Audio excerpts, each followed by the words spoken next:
Hebrews, Hebrews, Hebrews. This is Prophets of Awakening. This is our Israelite Advance Bible study every Tuesday night at 8 o'clock Central Time. We're going to be dealing with the book of Jeremiah later on in the class for our topic.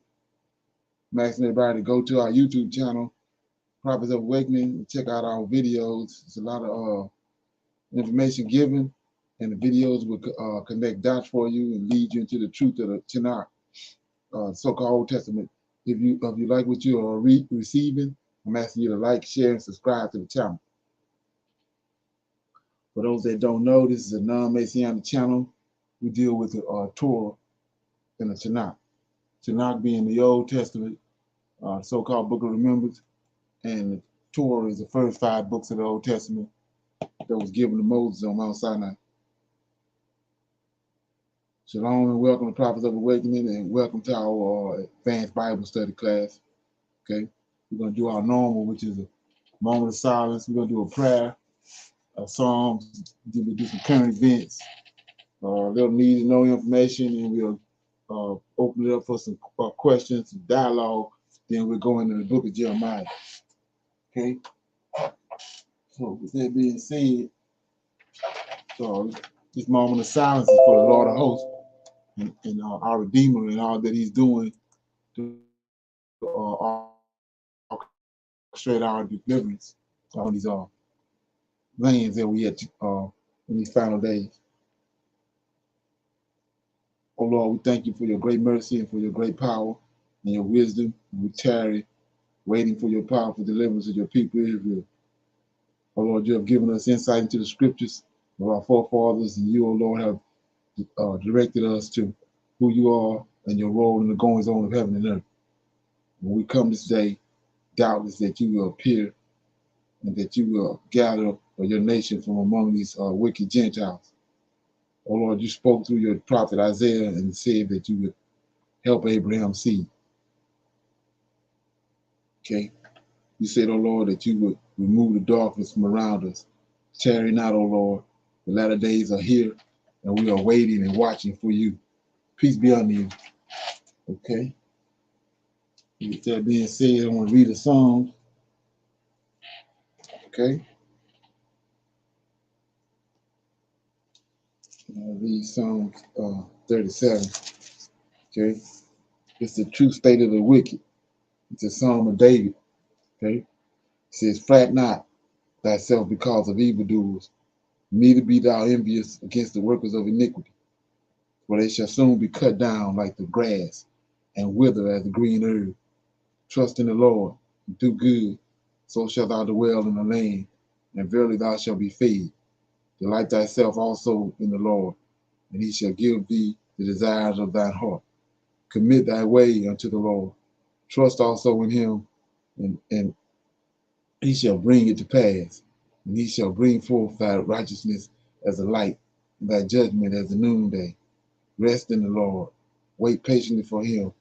Fret not thyself because of him who prospers in his way, because of the man who bringeth wicked devices to pass. Cease from anger, forsake wrath. Fret not thyself in any wise to do evil, for evildoers shall be cut off. But those that wait upon the Lord, they shall inherit the earth. For yet a little while, and the wicked shall not be. Yea, thou shalt diligently consider this place, and it shall not be. But the meek shall inherit the earth, and shall delight themselves in the abundance of peace. The wicked plotteth against the just, gnasheth upon him with his teeth.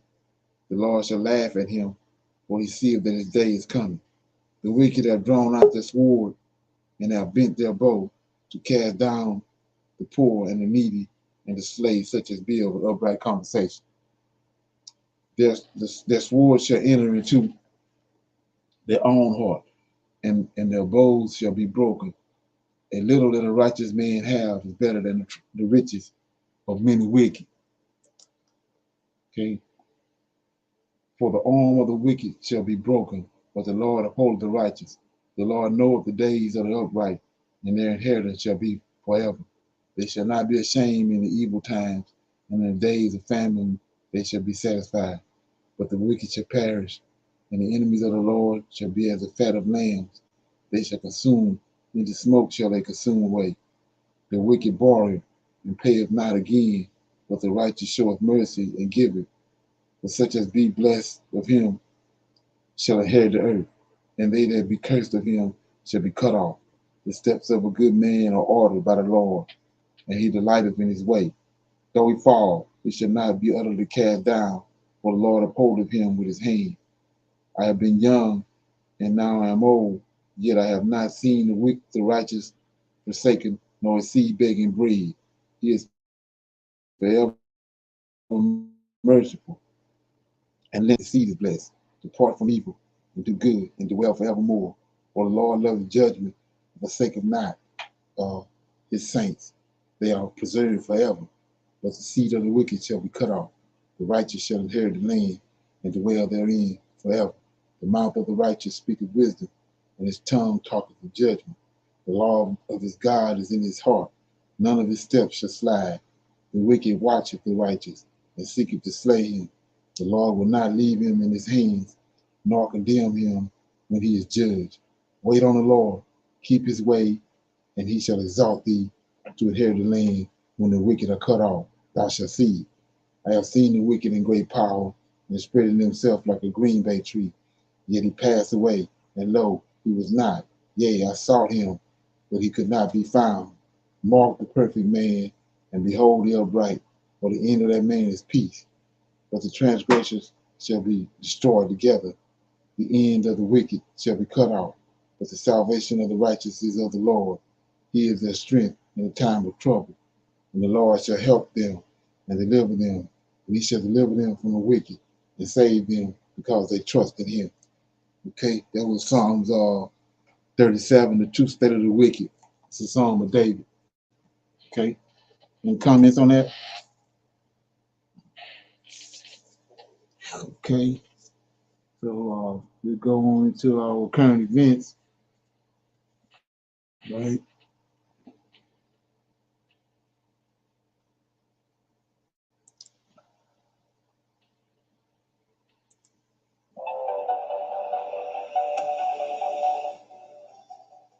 Welcome to BWC News. I am Elizabeth.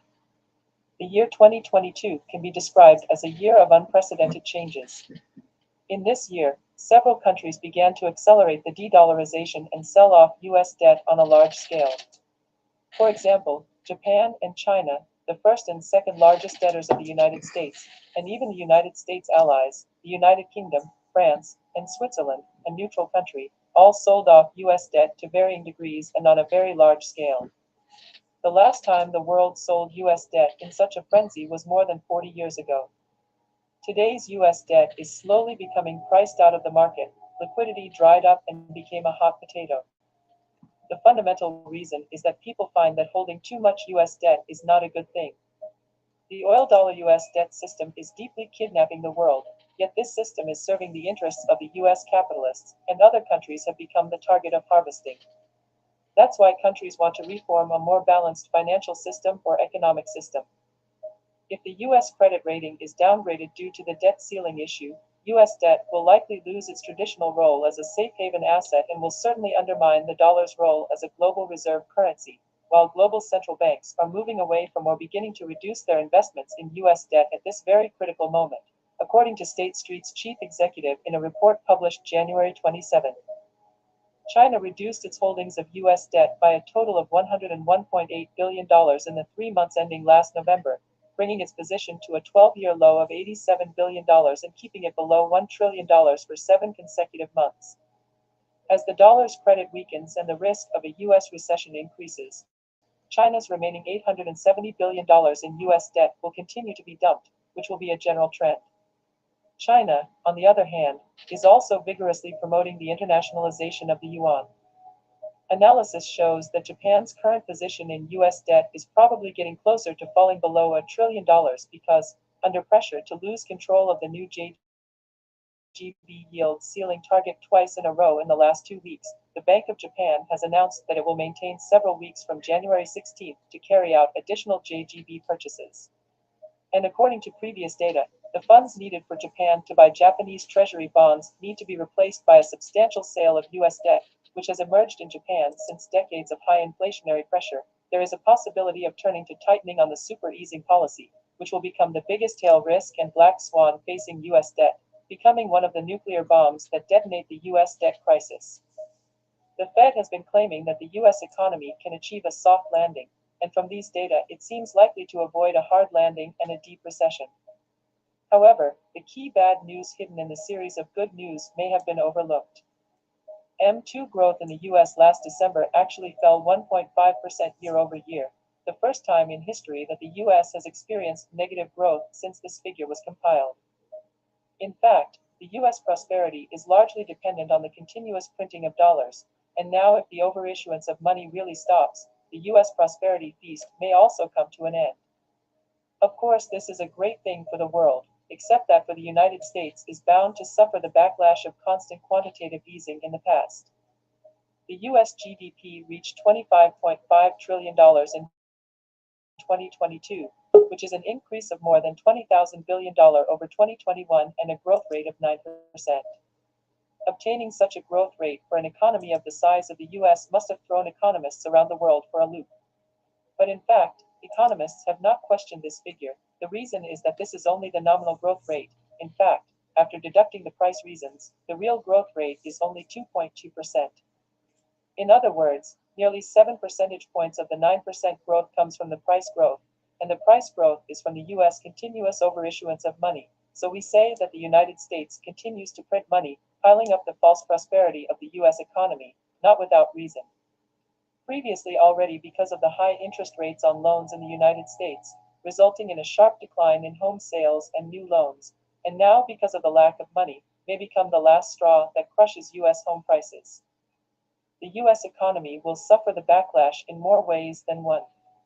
On the other hand, we are also seeing increasingly poor retail sales data in the U.S., which fell 1.1% in December from a year earlier, which was an extension of the 0.6% decline in the previous month. Consumption is the main driver of the U.S. economy, and with even this not being guaranteed, a recession in the U.S. is inevitable. Obviously, as the core carrier of the U.S. dollar, U.S. debt has been insolvent. Only the overvalued dollar index is struggling to support, which indicates that the volatility of the U.S. Treasury bonds as the anchor of global asset prices into a risky asset is increasing, although. Okay. So we see, like I said, we see the slow demolishing and demo job on America is slowly going down right in front of our face. Dollars going, everybody getting away from the dollar. It's like measles or something now. Nobody wants to. None of these countries want to deal with the dollar. They're sitting on the sidelines, seeing what America's doing, and they're trying to get away from it. They don't want to get caught up in it. Any comments on that?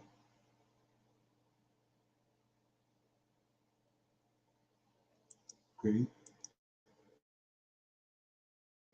It was a good idea to put a pagan statue on top of a New York City courthouse, along with the statues of Confucius, Moses, Zoroaster. Well, that's what they've done. As a duly designated representative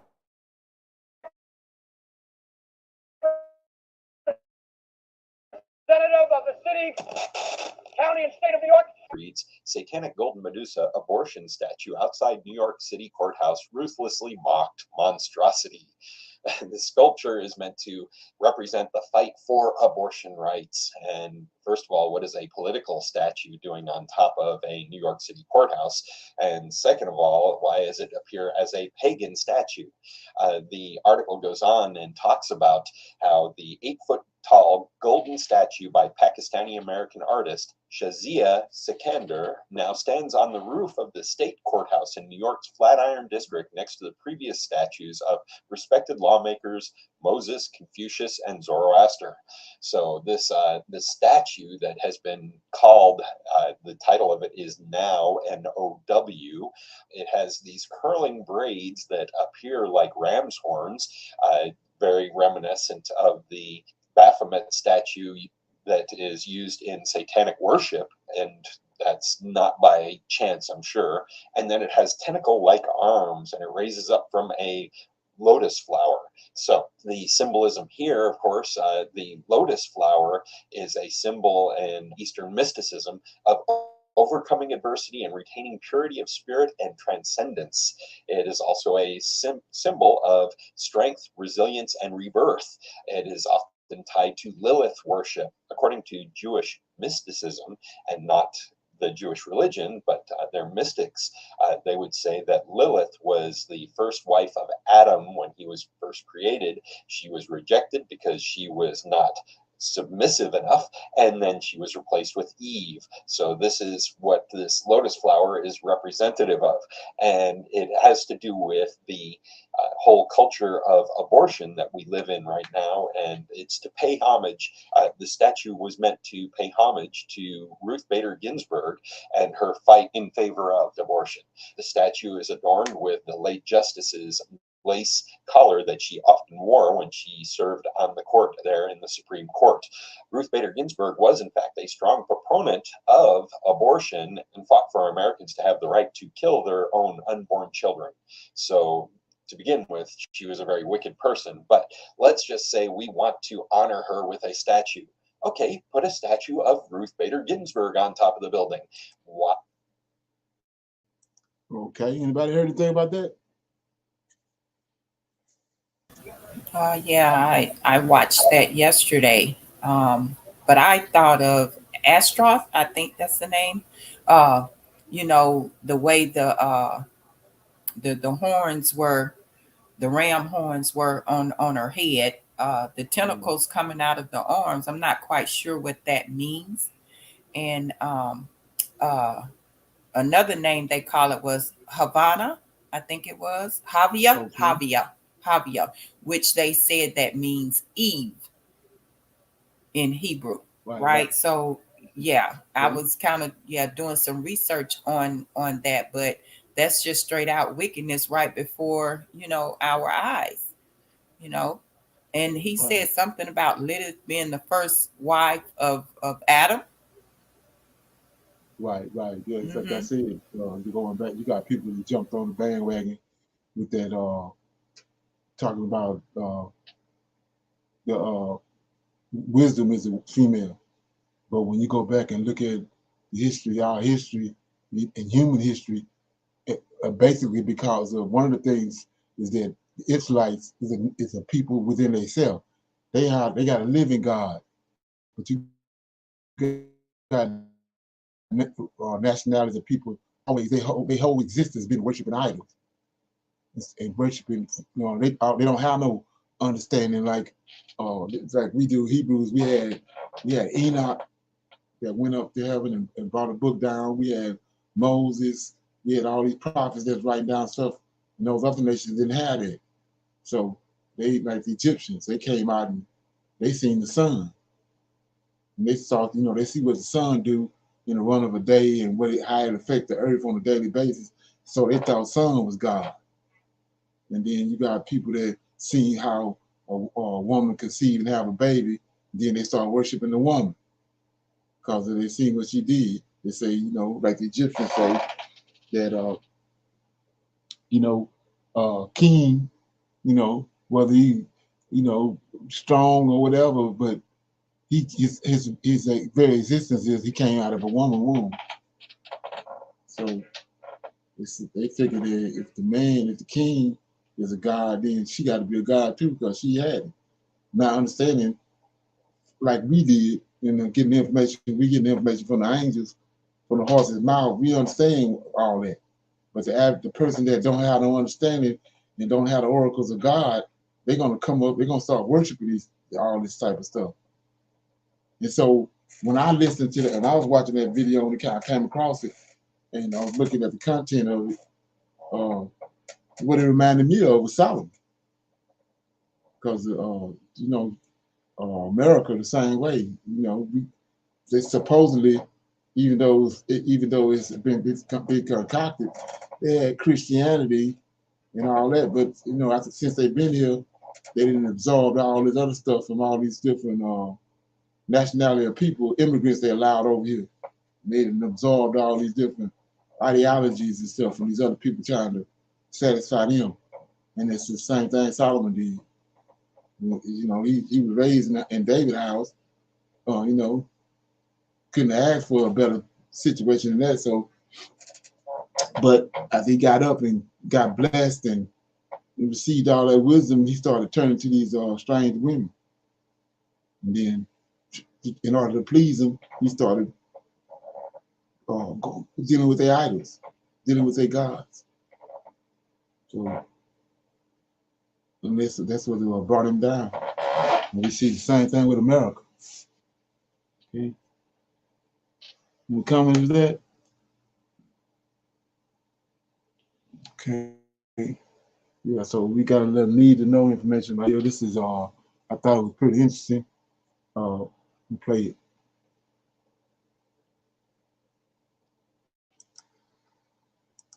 Don't believe this, but in less than a week, I'm moving my family to Tanzania. A lot of people have been telling us to, been asking us, why Africa? Why Tanzania? What's over there? Why are you doing this? So we got to visit at the beginning of the year. We were there for about 5 weeks, and within that time, we already had fell in love.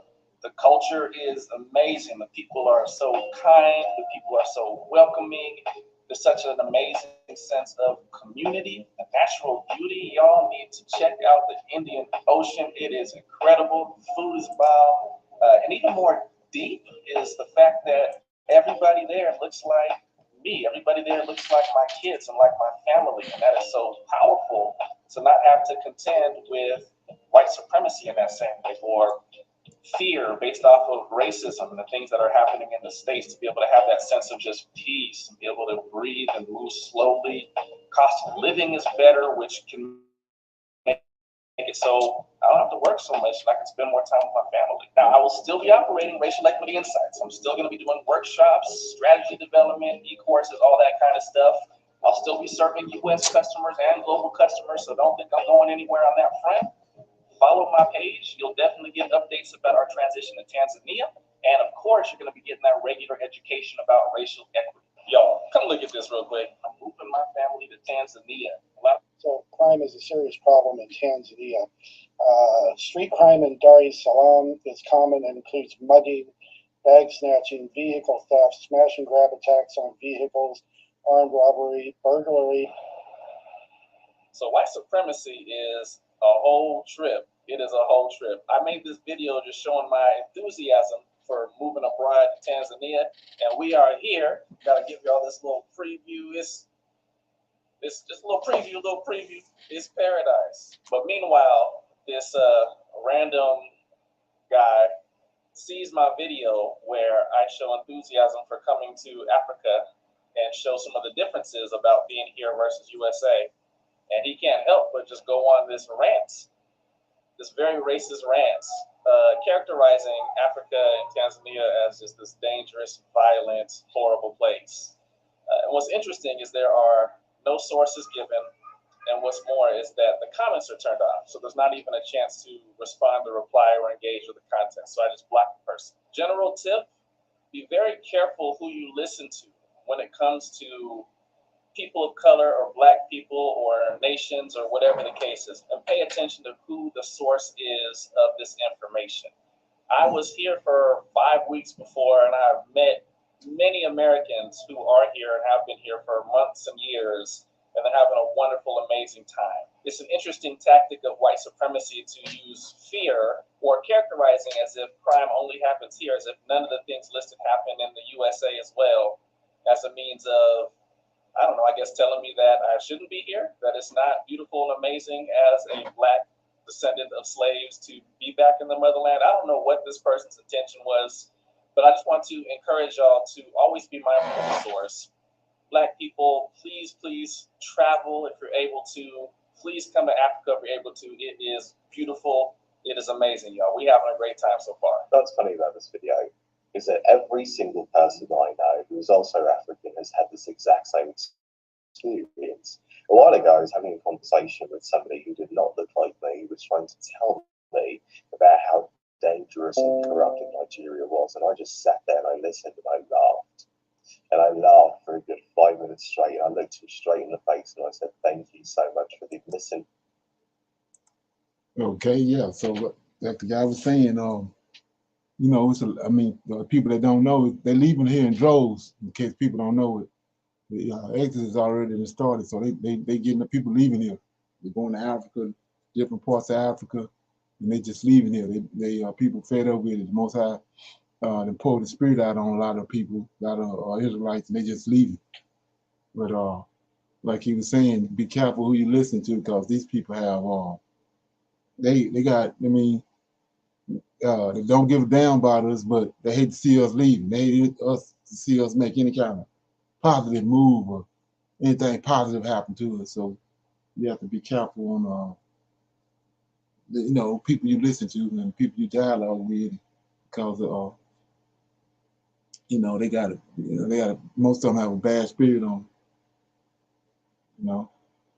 And so anyway, I was in a dialogue with somebody a couple days ago, and we was talking about they was reading, and we came across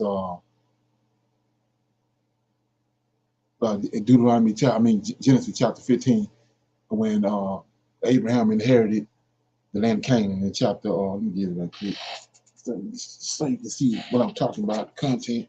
I'm in Genesis okay, Genesis 15, right?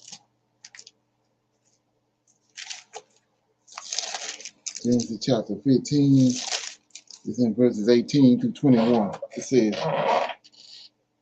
"In the same day the Lord made a covenant with Abraham, saying, unto thy seed have I given this land, from the river of Egypt unto the great river Euphrates." And then 19, 20, 21 is saying, "These nations," which is I was informing them that these giants, Kenites, Kizzites, and Kedites, all these people, Canaanites. The Canaanites came. Well, Canaanites are a result of there's those 200 angels that came down and they started intermingling with women.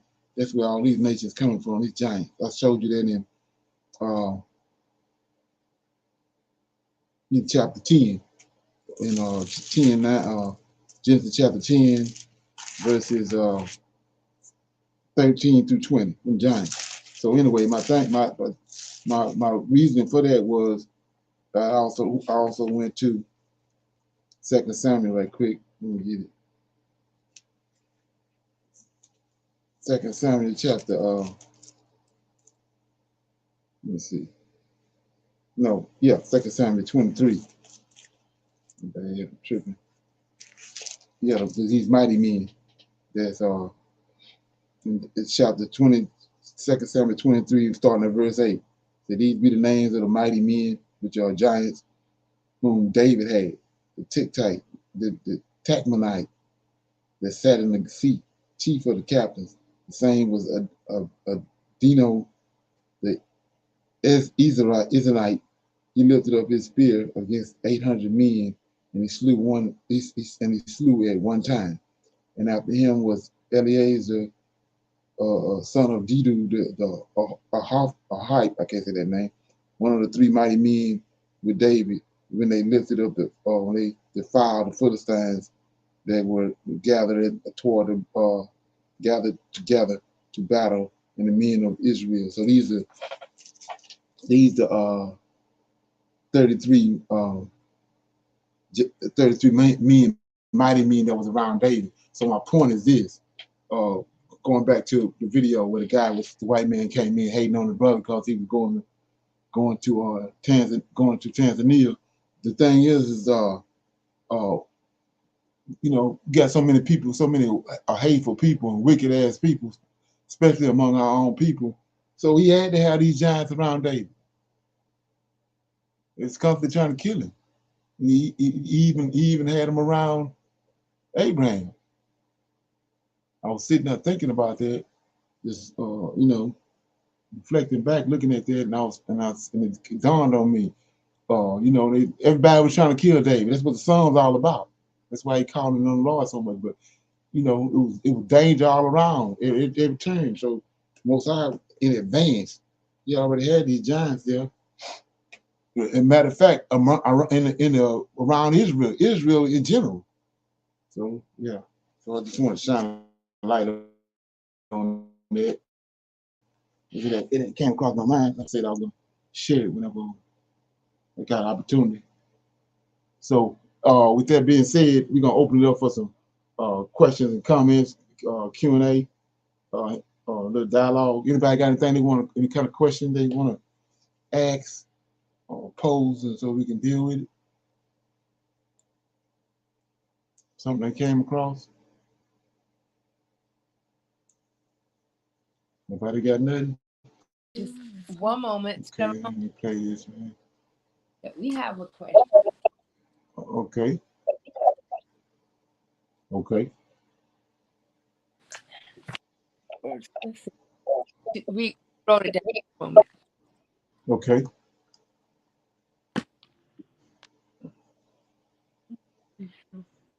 While Joyce is looking at it, I want to say one thing. As we're in the news and what's going on, as far as us as brown people, in Florida, I can't remember the name.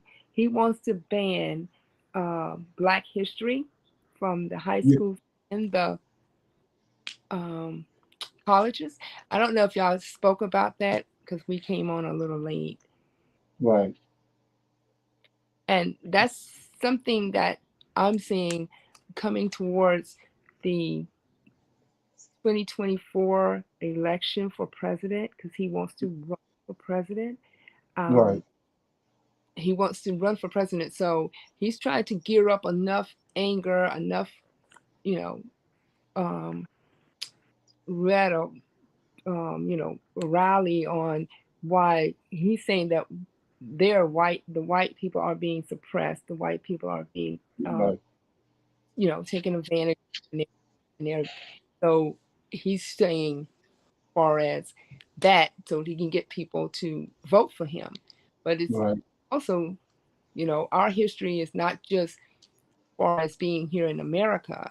Our history is as far as the spiritual realm. Right. It goes back so far, and again, that we have power, and they want to really put that out of our minds, put that out of the schools, because out of the mouth of babes, they don't want children learning, and and us adults unlearn and relearning what we need to know. Right. Yeah. Yeah. He just all he doing. He looking back. He looking at how Trump got in the White House. So he trying to he coming behind what it's, to me it seems like he's trying to rile up that Yeah. white supremacy base and get them behind him like they was behind Trump. Yes. And Shalom. it's not just him though. Go ahead. Right. This is Joy. Sunday we were going through Genesis and 4, 5, and 6, and one of the questions came up was, why did Enoch and Elijah were the only two to go up with Yah and not die? Why they didn't die? Right. Malachi chapter 4. Okay. Go to Malachi chapter 4.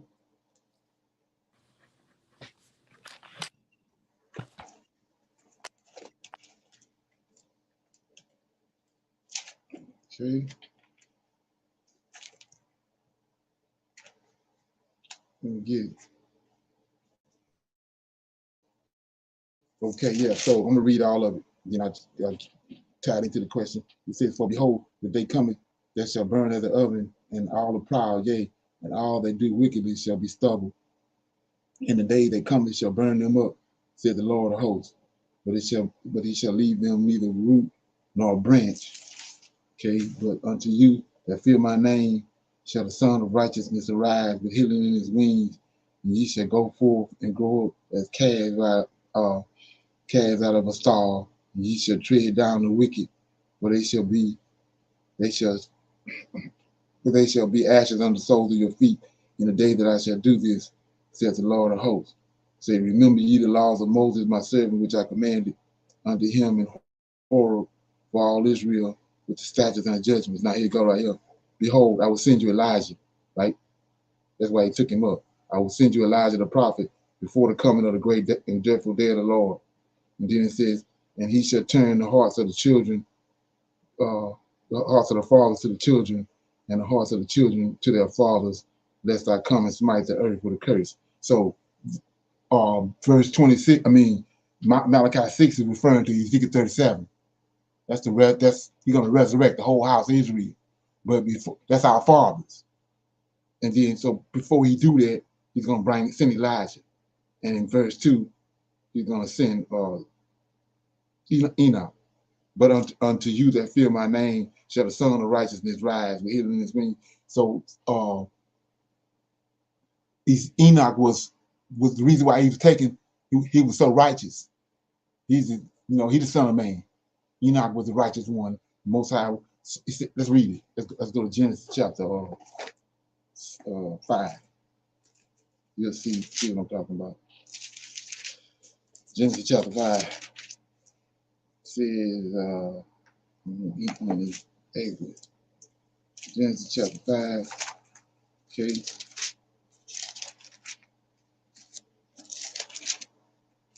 And then that's what the number 7 is, righteousness.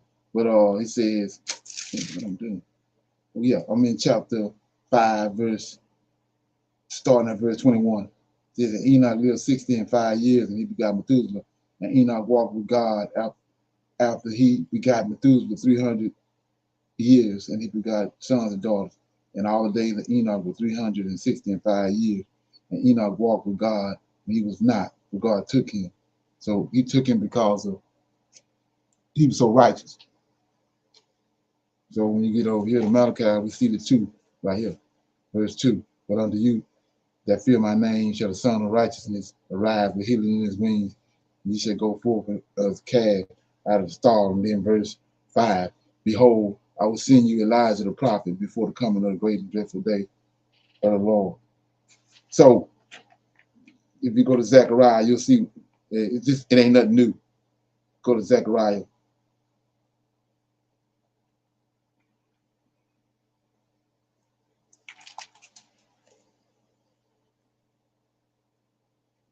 Zechariah chapter 4.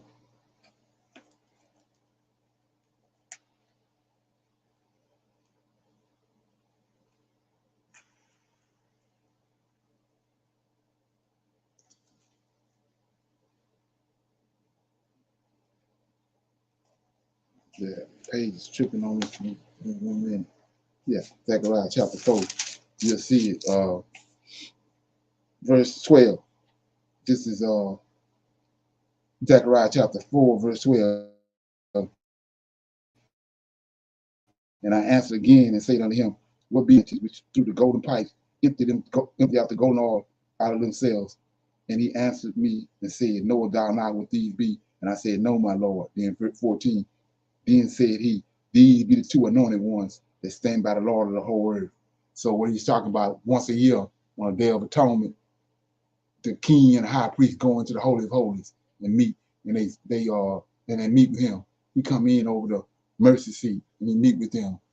And these 2 anointed ones one is out of the he got a covenant with Aaron, and the high priest, and then he got a covenant with David. So it's always going to be these 2 that comes out of, he always dealing with these 2 anointed ones. So before they left, go to Haggai right quick. Go to Haggai. They're in Babylon, right? So before they can leave, these 2 anointed ones got to be identified. So you go to Haggai chapter 2. They're in Babylon. They're getting ready to leave. The 70 years are up in Babylon. So you go down to chapter 2, verse 1. In the 7th month, in the 120th day of the month, came the word of the Lord by the prophet Haggai, saying, speak unto Zerubbabel. This Zerubbabel is out of the seed of David, son of Sethel, governor, king of Judah, and Joshua, the son of Josadak, the high priest, and to the residue of the people. So he had to identify them before they go back. Every time they get go into captivity, these two anointed ones got to be identified before they before he bring the Israelites out. And we see the same thing in Malachi with Enoch and Elijah. Okay. Shalom. Thank you. So it appears that, you know, like it is said, before he even formed the earth, he knew us. So he knew he would use Enoch and Elijah to come. Right. So he took them along Right. with obedience and being perfect along the righteous way. Right. Exactly. Shalom. Okay. Does anybody else got anything? Yeah, I'm gonna play this right here. It's a little information. People of color, communities like that, and the economy. But you know, some places in Houston, when I drive in those neighborhoods, I'm like, this place is just left in time, wholly forgotten. There's no resources here. There's people that not to be just homelessness, but it's the intersection. So what happened is this on the African Diaspora channel. They interviewed I think it was yesterday, a couple days ago, like 3 or 4 black mayors, and they were saying they wanted to know what they thought about solving some of the problems that's going on in the cities that they're governing.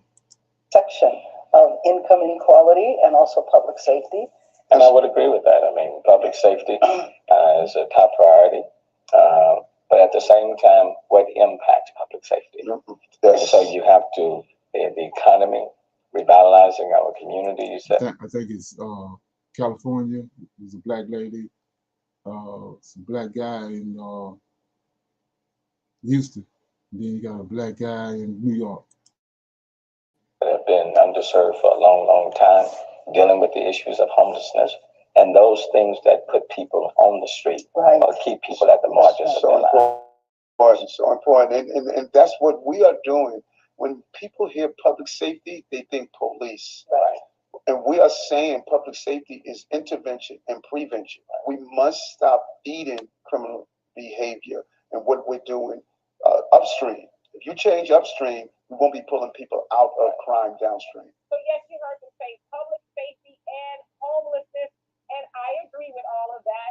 One of them said, they need to have intervention and prevention as far as crime. Of course, we need to revitalize the community, and the economy is important, and resources and things like that. I totally agree with all of that. I'm not in dispute with any of that. But my thing is, the white mayors before y'all, or any other mayor that came before y'all, they didn't have that past.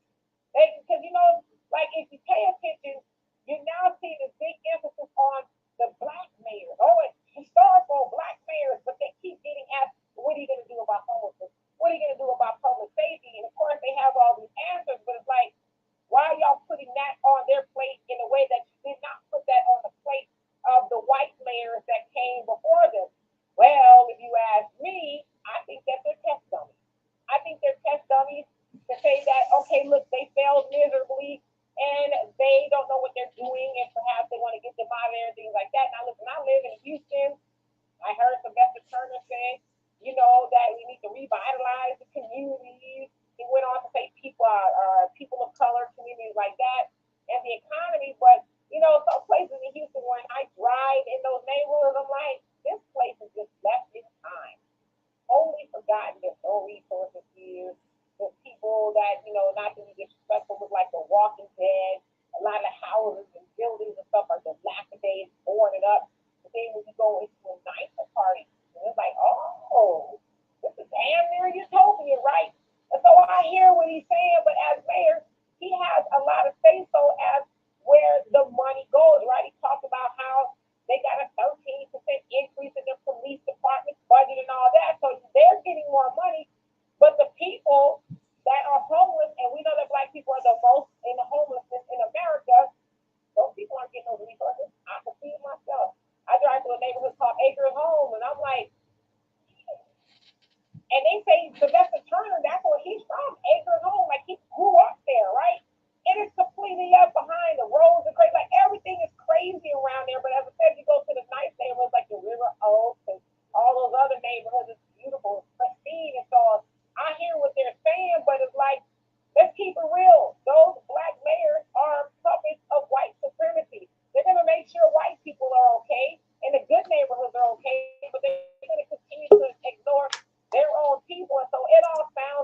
Okay. Any comments on that? Anybody see that? Oh yes, I I think it see was that. right. This is Cheryl Salone. Shalom. Shalom. Um, yeah, I see that because what is stemming from what I'm thinking is with the five um, black cops attacked the young man and he's now deceased. Um, they're trying to say, for me, thinking they're going to grab all the black leaders in all the mayors and the governors and basically the women, just they're going to try to start bouncing on them and putting the ball in their court for them to solve problems when, just like she said, they could have been solving that problem prior to them being in office, but they're Right. leaving it for them to do it now. And so they put all the things that they could have solved, or they could have, say not so much control, but had more authorization to do so. They left it alone. So now when this comes about, now they want them to be in the spotlight. And I believe they're going to try everything to, in the behind the scenes, to stop them to be able to, do the things that they need to do. It can bring back to Obama when he was trying to do a lot of things and he just say, no, you can't do that. You can't do that. And it would help out a lot of things, but they stopped that. So I'm thinking that that's just what's going to happen. There's going to be more leaders pulled in. Kamala Harris, she's going to be pulled in as a black woman, as a mother. They're going to be, asking them what they're going to do about all this is going on. That's Right. my take on it. Yeah. Yeah. They it kind of go back to the previous question. The conversation we was having about the guy in DeSantis was governing in Florida trying to take Black history out of curriculum and all that, and it goes back to the critical race theory. They're trying to take all this because of the information starting to come out and the understanding of what they really done back in the day to us, and the world and change. Their children get seeing how how ruthless they were back in the day on all the things they're doing. So they're trying to smother that down, keep it the information from coming out. And I noticed too that just like we looking at it, they looking at it too. Uh, they seeing all the positions, blacks starting to consume all these positions. Just like the Super Bowl, they forever and a day they did everything under the sun to try to keep the black man from being the quarterback. And now we got the Super Bowl. Both quarterbacks is black, Yes. first time ever, and they looking at that, so they trying to cut it off. We was watching a video where the guy was saying he's going to Tanzania, moving his whole family to Tanzania, and the white guy came behind him and tried to discredit the video because they don't want to see us progress, and then they don't want to see us leave. Shalom. I also want to place in something, if I may. Um, Getting the history out of the schools and having that happen is also with the spiritual being, because once you start learning about who was who and who they prayed to and how things went about through the ages and Right, how they watered down, and then they started looking at the books, how the Bible was watered down or changed and or taken out of the main subject. It's like making a pie and taking out the main ingredients, and then you're accepted to um, be used to eating this pie that didn't have all the sugar or all the flour or whatever it was in there, and it just now you're used to it. Now if someone take and put the ingredients back in, do the right thing, here you are eating a good pie, making you healthy, you seem to taste to it, you're able to strive, you got your energy, you got right, your health back. So I'm right, thinking that's what they're doing. They don't want you to learn why this person's name is. Someone can name their child Elijah, or you know right, somebody might have named their child Enoch, or something. So when they start learning what the names are and then finding out what those names mean, and then say, well, why is this not Jasher? And it's Jasper, and now if someone's named their child Jasher, then this is where that name comes from. And then, we are curious people, Right. brown people. We are curious. God has instilled us to, study, learn for ourselves, and get the meat of what's going on, to not just the meat, to the marrow of the bone. And then once it's opened up, which they're saying they're trying to ban woke, they put that word out, and now they're trying to, just change that word around woke to saying, okay, Right. y'all stupid, Right. and so people will stop trying to search and research and get to know what's really going on. And when they Right. say woke, oh, I'm not woke. I was never asleep. No, it's not that you were never asleep. It's just that you don't have the information. And now that you're having the information, that's like anything else. You're woke into a new, not new, but you're woke into the past of what has happened and what's coming again. That's the history, the round circle of things coming back on us. Right. I think that's just my opinion. Okay. Yeah. It makes sense. It makes sense. Okay. Anybody else have anything before we go into Jeremiah? I'm gonna read a couple chapters out of Jeremiah. Anybody else got anything? No. Okay. Okay. So I'm in Jeremiah. Look at Jeremiah. I'm gonna read chapters 1 and 2. And then we'll talk about it.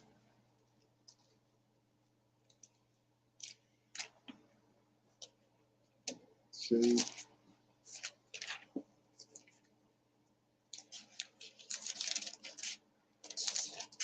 Okay. I'm in Jeremiah chapter 1, verse 1.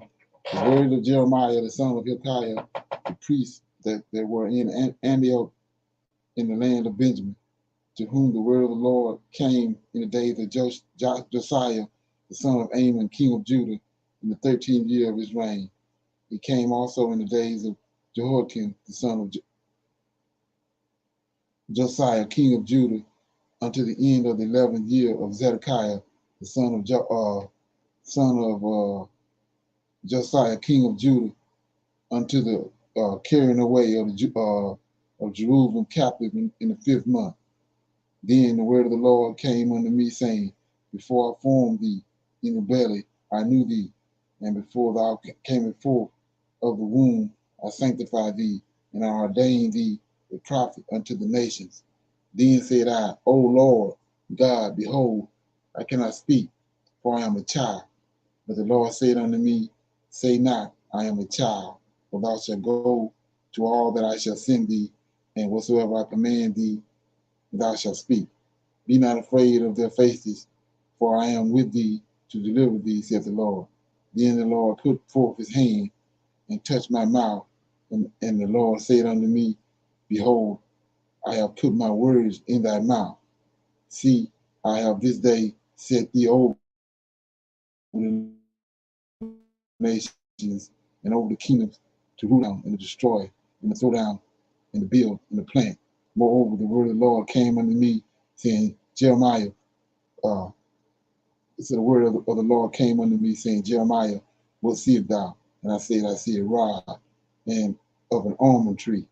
Then said the Lord unto me, thou hast seen, thou well seen, for I will hasten my word and perform it. Okay. Hold on. He says, I will hasten my word and perform it. And the word of the Lord came unto me the second time, saying, what seest thou? And I said, I see a seething pot, and the face thereof is toward the north. Then the Lord said unto me, out of the north, and evil shall break forth upon all the inhabitants of the land. For lo, I will call the families of the kingdoms of the north, said the Lord, and they shall come, and they shall set every one his throne at the entering of the gates of Jerusalem, and against all the walls thereof round about, and against all the cities of Judah. And I will utter my judgment against them touching all their wickedness, uh, who have forsaken me, and I have burned incense unto the other gods and worship the works of their own hands. Thou therefore gird up thy loins and arise and speak unto them all that I command thee. Be not dismayed at their faces, lest I confound thee before them. For behold, I have made thee this day a defense city, and an iron pillar and a brazen wall against the whole land, against the kings of Judah, and against the princes thereof, and against the priests thereof, and against the people of the land. And they shall fight against thee, but they shall not prevail against thee, for I am with thee, saith the Lord, to deliver thee. So that was Jeremiah chapter 1. Anybody got any comments on that? They heard something they wanted to bring up out of that? That What's up, B? that brings back. Sorry, it's Cheryl.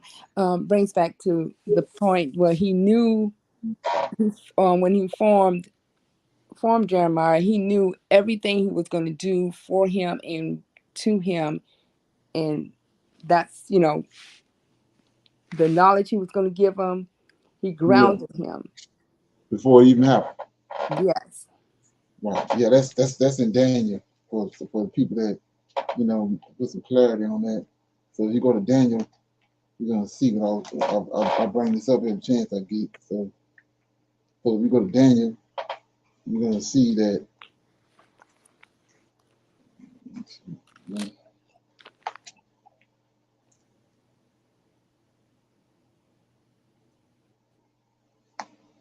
Daniel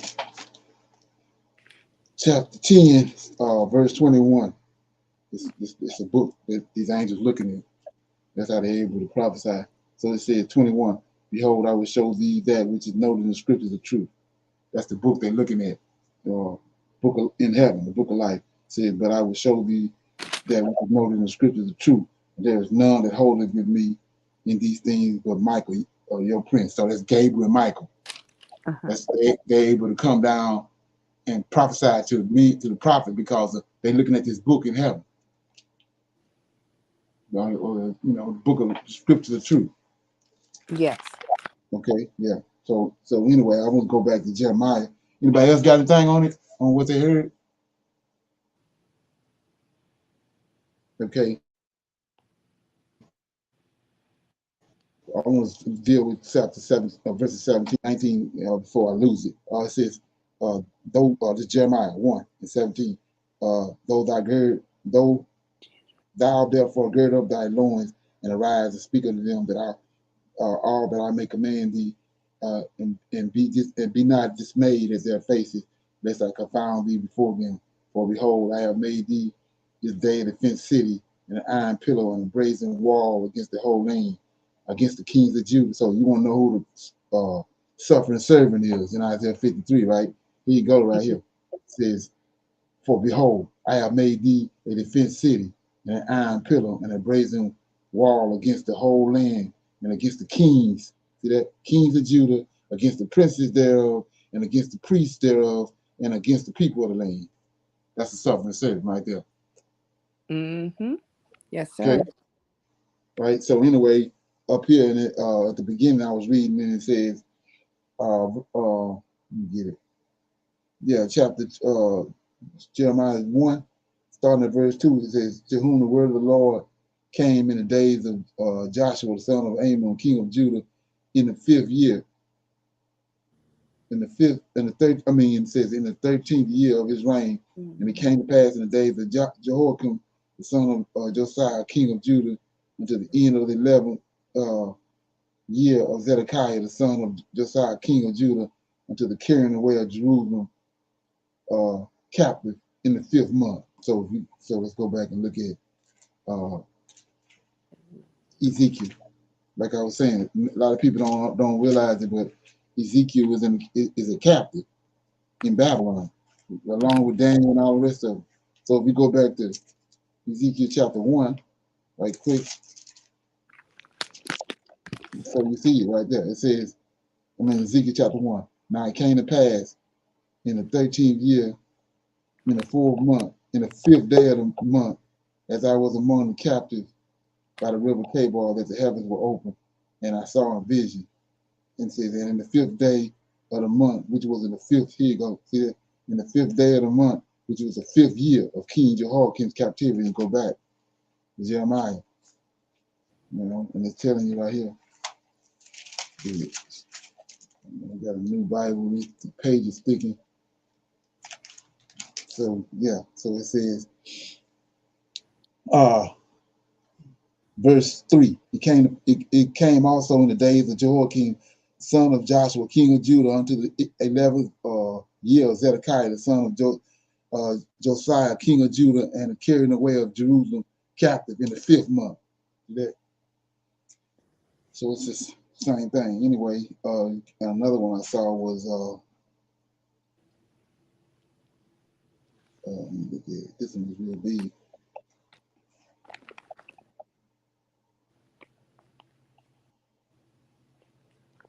Yeah, I think it's right. Yeah, it says, I'm going to start at verse 12. It says, then said the Lord unto me, thou hast well seen, for I will hasten my word to perform it. And the word of the Lord came unto me.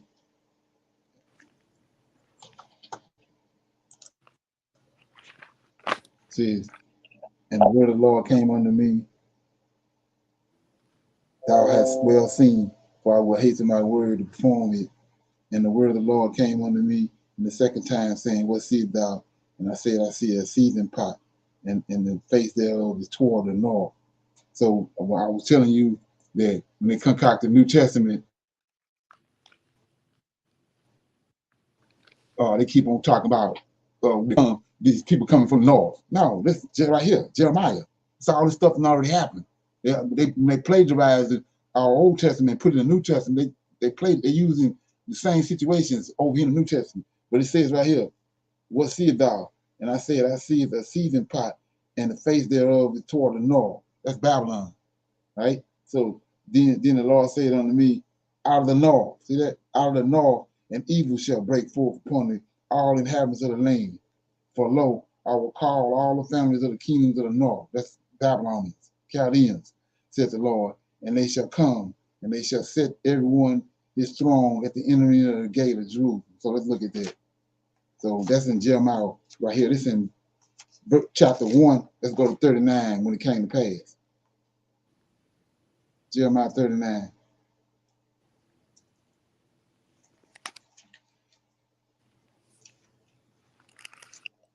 So you get to Jeremiah 39. There it is, verse 1. In the 9th year of Zedekiah, we just read that, king of Judah, in the 10th month, came Nebuchadnezzar. That's the people from the north. Came Nebuchadnezzar, king of Babylon, and all his army against Jerusalem, and they besieged it. And here you go, word for word. And in the 11th year of Zedekiah, in the 4th month, in the 9th day of the month, the city was broken up. And all the princes of the kingdom of Babylon came in and sat in the middle gate. That's what he just said over here. Let's read it. 15. Jeremiah 1 and 15. For lo, I will call all the families of the kingdoms of the north, says the Lord, and they shall come and they shall set everyone his throne at the entering of the gates of Jerusalem, and against all the walls thereof round about, and against all the cities. So this is why these prophets back in the day got credibility, because they doing exactly what he said he was going to do. Word for word. A lot of people just ain't reading it right. So, okay, anybody else got any comments on that? No, sir. Okay, I'm gonna read chapter 2. We'll close out. So this chapter 2 of Jeremiah. It's a message to the sinful Israel. Moreover, the word of the Lord came unto me, saying, go and cry in the ears of Jerusalem, saying, thus saith the Lord, I remember thee, the kindness of thy youth, the love of thine espousal, when thou wentest after me in the wilderness, in the land that I was not sown. Israel was holiness unto the Lord, and the first fruits of his increase. All that devour him shall offend. Evil shall come upon them, said the Lord.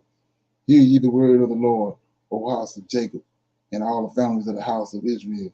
Thus saith the Lord. what iniquity have your fathers found in me, that they are gone far from me, and have walked after vanity, and are become vain. Neither said they, where is the Lord that brought us up out of the land of Egypt, that led us through the wilderness, and to the land of the deserts, and to the pits, and through the land of the drought, and of the shadow of death, and through the land that no man passeth through, and where is no man dwelleth. So let's look at that right quick, because people want to act as if what I'm saying is I'm concocting it. But so we go to Exodus right quick. Exodus. I gotta jump on this right now for I don't want to slide, let it get away. Exodus 23. I show you this verse all the time. Exodus 23 and 20. So they on Mount Sinai. Yahweh came down on top of the mountain because he abodes in the heavens of heaven. The Lord hosts is on the earth. He's on Mount Sinai. So it says, the Lord host came down. Yahweh came down on Mount Sinai, and he told Moses in verse 20, behold, I sent an angel before thee to keep thee in the way and to bring thee into the place which I have prepared. So it's an angel leading them. It's an angel guiding them. The Lord host came down for those 40 days on Mount Sinai. He went back up and he left his angel in charge of Israel, leading Israel. So I'm gonna read it again. Exodus 23 and 20. Behold, I sent an angel before thee, right here. This proper English, to keep thee in the way and to bring thee into the place which I have prepared. Now, he already established that. So now we over here in chapter 2, and he says, let me see, six. I start at 4. Hear ye the word of the Lord, O house of Jacob, and all the families of the house of Israel. Thus says the Lord, what iniquity have your father found in me, that they have gone far from me, and have walked after vanity, and are become vain. Neither say they, where is the Lord that brought us up out of the land of Egypt? That is the angel that led us through the wilderness. See that? Through the land of deserts and pits. It's the angel leading them, not Yahweh. See that? Anyway, 7. And I brought you into a plentiful country to eat the fruit thereof and the goodness thereof. But when you entered in, you defiled my land, right? And you made my heritage an abomination. So Yahweh can't give his own self something. Yahweh had to give this to somebody else. He gave it to the Lord of hosts. That's what he's telling you right here. I'm going to read it again. And I brought you into a plentiful country to eat the fruit thereof and the goodness thereof. But when ye entered, ye defiled my land and made my heritage. So somebody gave it to him for him to inherit it. Somebody had to give it to him. Nobody can give Yahweh nothing. So an abomination. 8. And the priest said not, where is the Lord? And they that handle the law knew me not. The pastors also transgressed against me, and the prophets prophesied by Baal, and walked after things that did not profit. Wherefore will I yet plead with you, says the Lord, and with your children's children will I plead. For pass over the isles of Checham and see, and send unto Kedar, and consider diligently, and see if there be such a thing. Have a nation changed their God, which are yet no God, but my people have changed their glory from that which they do not profit. Be astonished, O ye heavens, at this, and be horribly afraid, and be very desolate, says the Lord. For my people have committed 2 evils. They have forsaken me, the fountain of living waters, and hewed them out cisterns, broken cisterns that can hold no water. Is Israel a servant? Is he a homeborn slave? Why is he spoiled? The young lions roared upon him and yelled, and they made his land waste. His cities are burned without inhabitants. Also, the children of Nut and Topham have broken the crown of the head. So this Egypt right here, Nut. You go, research it. Topham, the children of Nut, that's out of Egypt. Go to Ezekiel 19. Said, hast thou not procured this unto them to thyself, in that thou hast forsaken the Lord thy God when he led thee by the way. And now it says, and now what hast thou to do in the way of Egypt? To drink, okay, say, to drink the waters of Shihar, or what hast thou to do in the way of Assyria? To drink the waters of the river. Thine own wickedness shall correct thee, and thy backsliding shall reprove thee. Know therefore and see that it is an evil thing and bitter that thou hast forsaken the Lord thy God, and that my fear is not in thee, saith the Lord God of hosts.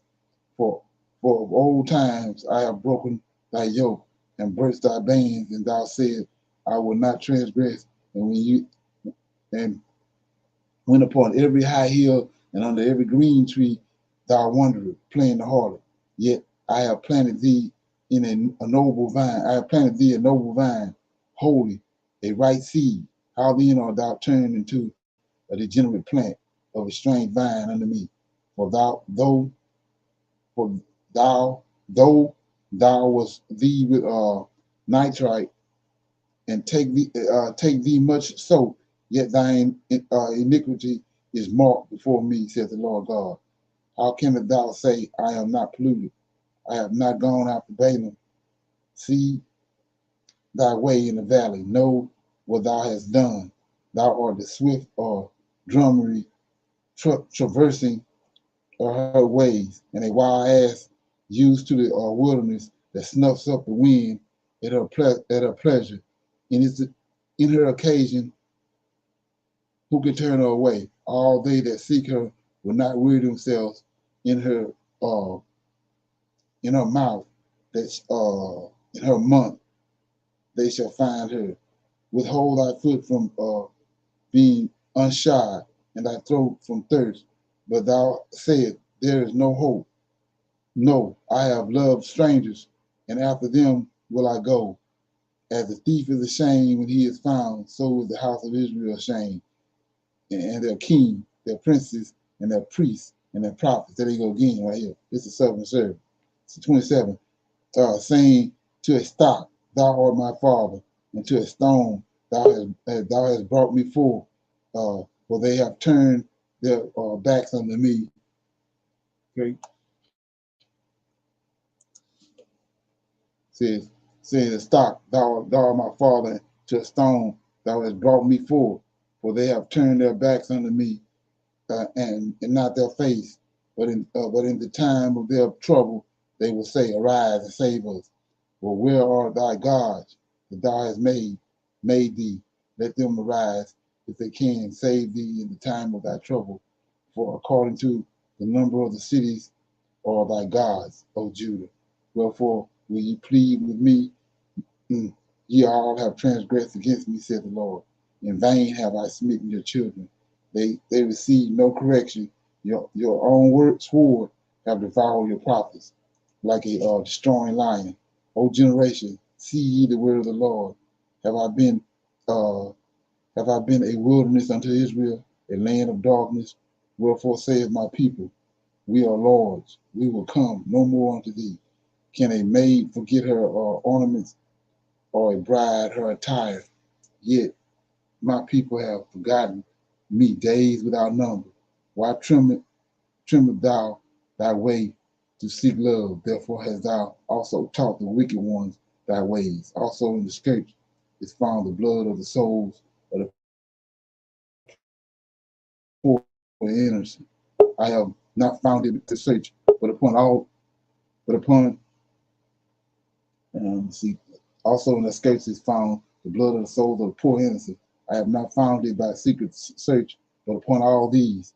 Yet thou sayest, because I am innocent, surely his anger shall turn from me. Behold, I will plead with thee, because thou sayest, I have not sinned.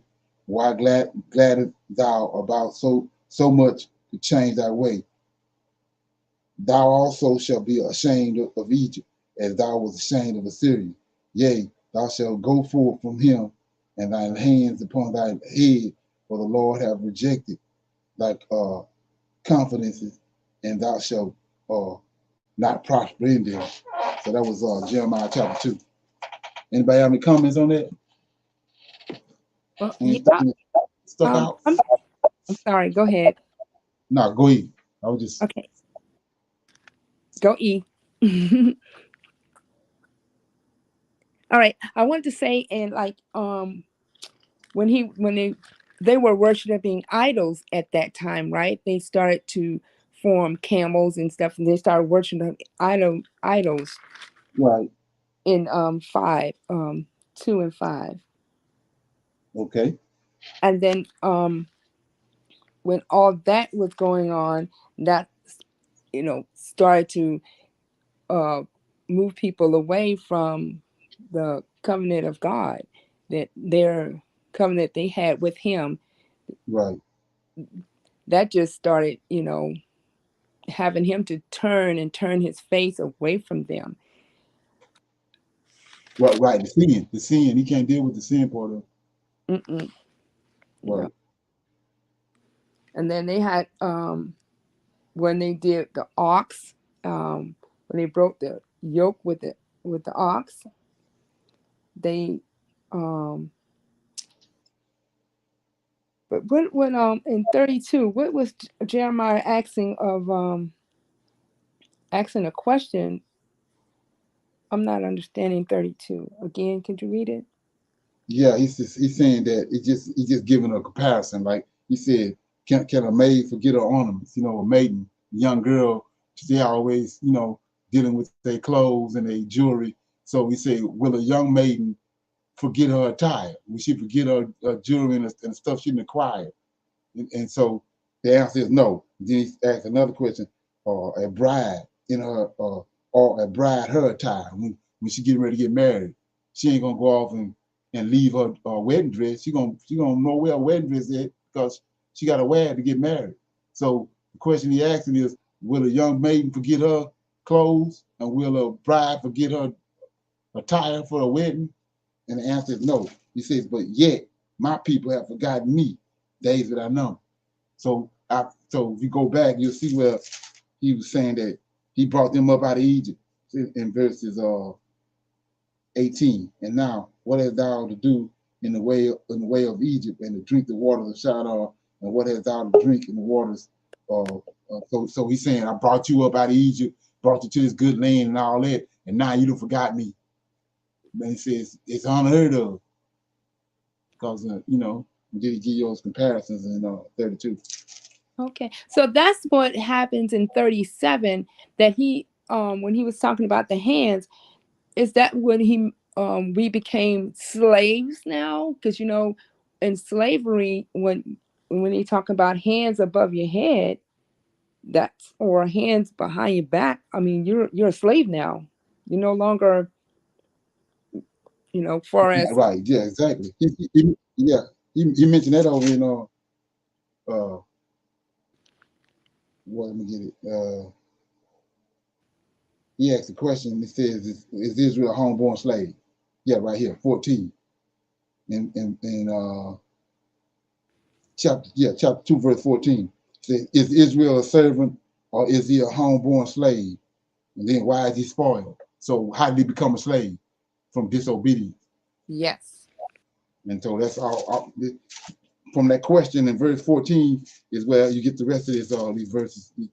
They kind of allude to the question he asked about how did Israel become a homeborn slave? Okay. Right.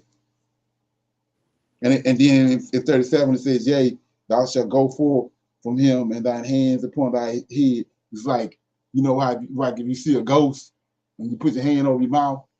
Uh-huh. Yeah, that's what he's talking about. And Astonished. Yeah. Anybody else got anything?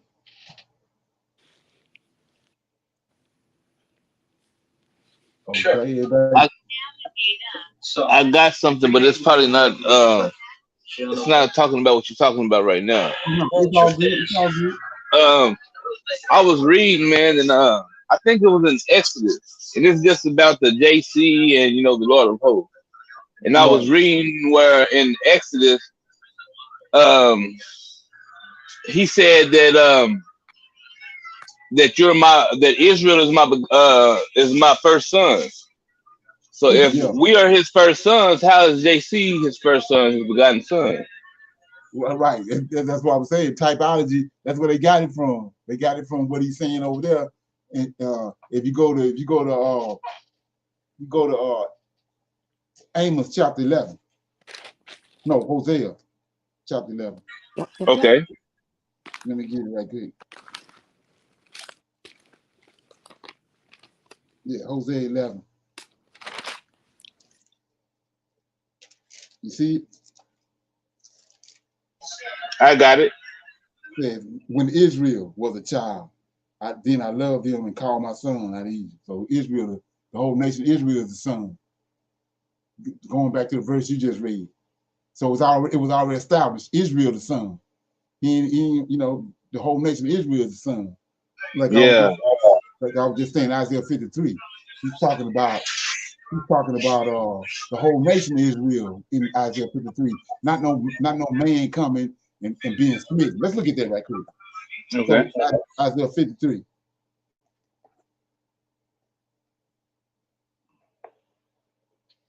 Isaiah 53 says,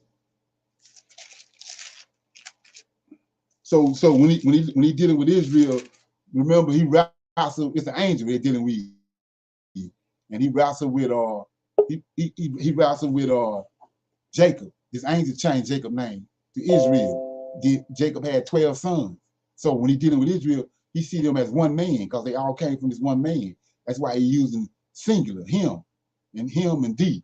So I'll show it to you. So Isaiah 53 says, who have believed our hour? See that? Our report. And to whom is the arm of the Lord revealed? That's to the Levites, right? So then you say, for he, see, he used the singular. He shall grow up before him as a tender plant and as a root out of dry ground. He shall have no form of comeliness. And when you shall see him, see that? Singular. Okay. There's no beauty that you shall desire him. So I'm gonna give you. So that he's using singular because when he dealing with Israel, he dealing with them from Jacob's perspective as one man. So we go a comparison to that is Jeremiah right quick. Then go to Jeremiah 30. It comes out when you get to Jeremiah 30.